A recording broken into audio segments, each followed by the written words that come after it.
নমস্কার দর্শক বন্ধুরা, রে স্পোর্টসের পর্দায় আপনাদের সকলকে স্বাগত জানাই। একটি বিশেষ প্রতিবেদন নিয়ে চলে এসেছি আপনাদের সামনে। আপনারা সকলেই জানেন যে মোহনবাগান ডুরান্ট কাপে ইতিমধ্যেই দুটি ম্যাচ খেলে ফেলেছে, যার মধ্যে পরশুদিনকে তারা কিন্তু বিএসএফ কে 4-0 গোলে হারিয়েছে এবং সেই ম্যাচেই এই মরশুমের জন্য প্রথমবারের জন্য ডাগ আউটে বসেছিলেন হোসে মলিনা। আজকের এই ভিডিও প্রতিবেদনটা কিন্তু হোসে মলিনাকে নিয়েই। আপনারা জানেন গত মরশুমে হোসে মলিনা কিভাবে তিনি মোহনবাগানকে সাফল্য এনে দিয়েছিলেন। এই মরশুমেও ঠিক যেন গত মরশুম যেখানে শেষ করেছিলেন হোসে মলিনা, এই মরশুমে ঠিক যেন সেখান থেকেই শুরু করলেন।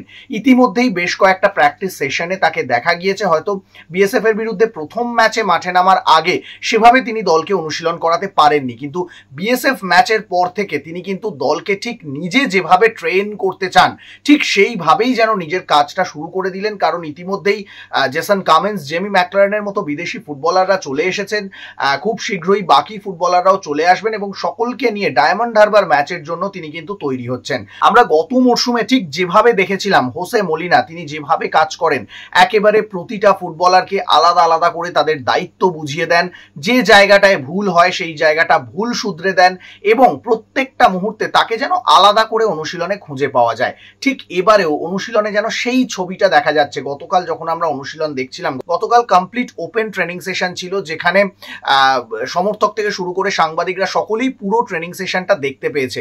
সেখানে যেমন একদিকে বেশিরভাগ ফুটবলারদের রিকভারি সেশন হয়েছে, অন্যদিকে এই প্রচন্ড গরমের মধ্যেও যেখানে আবহাওয়া অনুকূল নয় সেখানেও কিন্তু প্রায় 2 ঘন্টা অনুশীলন করাচ্ছেন। কামিন্স, ম্যাকলারেনদের মতো সদ্য কলকাতায় আসা বিদেশি ফুটবলারদের নিয়েও কিন্তু 2 ঘন্টা অনুশীলন করাচ্ছেন এবং সেই অনুশীলনে প্রতিটা সেগমেন্ট কিন্তু আলাদা আলাদা করে ভাগ করে করাচ্ছেন।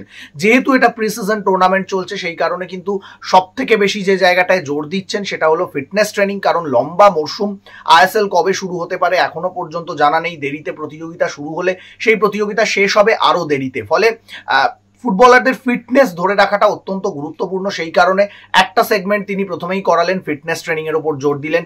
ঠিক তারপরে তিনি যে কাজটা করলেন, তিনি সরাসরি চলে গেলেন রন্ডো ট্রেনিং এ এবং যেখানে কিন্তু নিজেদের মধ্যে পাসিং, স্ন্যাচিং, সেখানে প্রত্যেকটা ফুটবলার কতটা ইন্টেন্সিটি নিয়ে প্র্যাকটিস করতে পারছে সেদিকে তিনি নজর রাখলেন।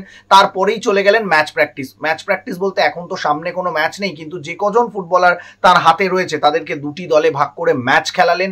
সেখানে কিন্তু ফুটবলাররা গোল করলেন এবং সাইড লাইনে দাঁড়িয়ে কন্টিনিউ নিজে কিন্তু চিৎকার করে করে ইনস্ট্রাকশন দিয়ে গেলেন প্রতিটা ফুটবলারকে। সেটা জেমি ম্যাকলারেন, জেসন কামিন্স হোক অথবা থাপা মানবীর সিং হোক, মানে বিদেশি ফুটবলার, দেশীয় ফুটবলার, তরুণ ফুটবলার সকলকে নিজের নিজের কাজটা, নিজের নিজের দায়িত্বটা এখন থেকেই যেন বুঝিয়ে দিচ্ছেন। আগামী শনিবার ডুরান্ট কাপে ডায়মন্ড হারবার এফসির বিরুদ্ধে মাঠে নামবে মোহনবাগান, যেটা অত্যন্ত কঠিন ম্যাচ, গুরুত্বপূর্ণ ম্যাচ এবং অবশ্যই পরিকল্পনা বদল করতে হবে। কারণ প্রথম ম্যাচ মোহনবাগান মোহামেডানের সঙ্গে জিতেছে, সেটা বাস্তব রায় কোচিং করিয়েছিলেন। তারপর বিএসএফ কে 4-0 গোলে হারিয়েছে, যে দল অত্যন্ত দুর্বল দল, শক্তিশালী প্রতিপক্ষ নয়।